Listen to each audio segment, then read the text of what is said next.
Intermediate board परीक्षा के लिए बहुत ही इंपॉर्टेंट क्वेश्चन लेकर के आए हैं। वृषण तथा अंडाशय के दो दो मुख्य कार्यों का वर्णन कीजिए। तो देखिए इन कार्यों को हम डिटेल से आपको समझाएंगे भी। तो पहले हेडिंग डालेंगे वृषण के कार्य, फंक्शन ऑफ टेस्टिस। तो पहला कार्य है वृषण में शुक्राणुओं का निर्माण होता है, यानी कि स्पर्म का फॉर्मेशन होता है। स्पर्म फॉर्मेशन होता है कहां पर? तो जो वृषण होते हैं उसके अंदर जो टेस्टिस होती है उसके अंदर स्पर्म का फॉर्मेशन होता है। और पूछा जाए किन कोशिकाओं से स्पर्म फॉर्मेशन होता है, तो शुक्रजनक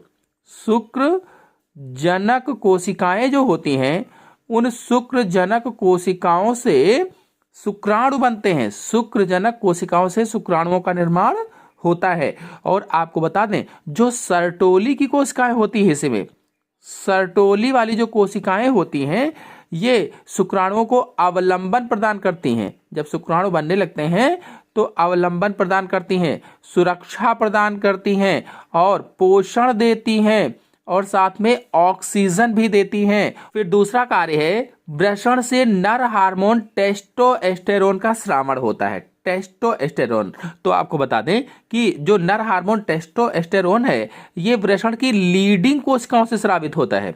जो लीडिंग कोशिकाएं होती हैं वृषण की लीडिंग कोशिकाओं से नर हार्मोन टेस्टोस्टेरोन का स्रावण होता है, लीडिंग कोशिकाओं से।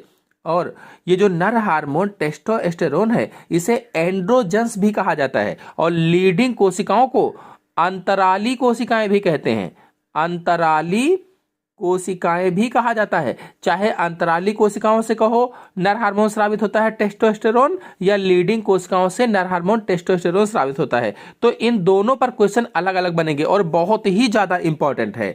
और आपको बता दें जो नर हार्मोन होता है टेस्टोस्टेरोन, यह पुरुष में सहायक जनन ग्रंथियां जो होती हैं, सहायक जनन ग्रंथियों के विकास में सहायक है, सहायक जनन ग्रंथियों का विकास करता है। और साथ ही साथ द्वितीयक गौण लैंगिक लक्षण, द्वितीयक गौण लैंगिक लक्षणों के विकास में भी सहायक है। जैसे दाढ़ी मूछ का आना है, कंधे चौड़े होना है, आवाज भारी होना है, ये इसी हार्मोन की वजह से होता है, नर हार्मोन टेस्टोस्टेरोन की वजह से होता है। इसीलिए कहा गया कि द्वितीयक गौण लैंगिक लक्षण।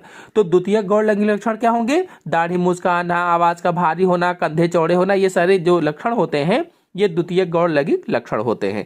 तो टेस्टोस्टेरोन दो कार्य करता है, द्वितीयक गौण लैंगिक लक्षणों का विकास कराता है और सहायक जनन ग्रंथियों का भी विकास कराता है। कहां से स्रावित होता है? तो वृषण की लीडिंग कोशिकाओं से स्रावित होता है या फिर अंतराली कोशिकाओं से स्रावित होता है। चलिए अंडाशय के कार्य देखते हैं। अंडाशय का पहला कार्य है अंडाशय में अंडाणुओं का निर्माण होता है। अंडाणुओं यानी ओवा बनता है या ओवा फॉर्मेशन होता है। ओवा फॉर्मेशन होता है कहां से? तो अंडाशय या ओवरी से, अंडाशय या ओवरी से ओवा फॉर्मेशन होता है। और किस क्रिया के द्वारा? तो अंड जनन द्वारा, अंड जनन के द्वारा या ऊजेनेसिस के द्वारा ओवा फॉर्मेशन होता है। और आपको बता दें जो ओवेरियन फॉलिकल होता है, ओवेरियन फॉलिकल होता है, फॉलिकल्स या फिर ग्राफियन फॉलिकल्स कह लीजिए, ग्राफियन फॉलिकल्स जो होता है, फॉलिकल्स, इसी से अंडे बनते हैं। ओविरियन फॉलिकल्स या ग्राफियन फॉलिकल्स की कोशिकाओं से ही अंडे का निर्माण होता है या अंडा बनता है। फिर अंडाशय का दूसरा कार्य है अंडाशय से मादा हार्मोन एस्ट्रोजन और प्रोजेस्टेरॉन का स्रावण होता है। मादा हार्मोन एस्ट्रोजन और प्रोजेस्टेरॉन का स्रावण होता है। आपको बता दें जो अंडाशय है स्त्री का, अंडाशय से एस्ट्रोजन और प्रोजेस्टेरॉन का स्रावण होता है जो स्त्री में द्वितीयक गौण लैंगिक लक्षण, स्त्री में द्वितीयक गौण लैंगिक लक्षणों के विकास में सहायक होते हैं। यानी कि उसमें आवाज का पतली होना और स्तनों का बड़ा होना आदि जो द्वितीयक गौण लैंगिक लक्षण होते हैं उनका विकास यही हार्मोन करवाते हैं। और सहायक जनन ग्रंथियों, जो स्त्री में सहायक जनन ग्रंथियां पाई जाती हैं उनका भी विकास यही हार्मोन करवाते हैं।